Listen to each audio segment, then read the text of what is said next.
Hi everyone, my name is Samantha Furman. This is my fourth of the autism certification classes.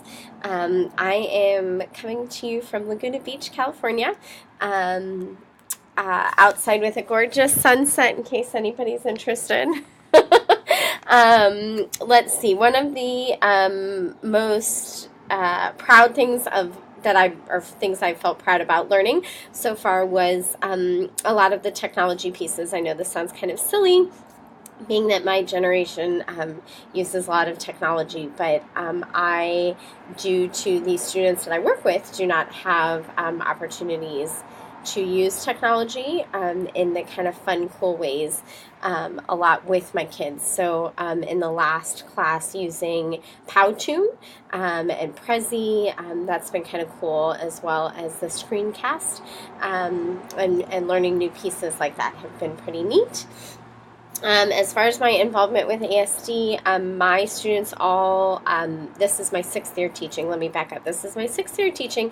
I spent the first 5 years teaching in Ohio and moved out here for family. I have always worked with students that have been on the spectrum, as well as a multitude of other disabilities. You can click on my resource website and see all that info on there.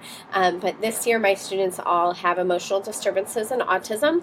I have fourth, fifth, and sixth graders. Like I said, every year of teaching, I've also taught students that are on the spectrum, as well as a multitude of other disabilities and or labels.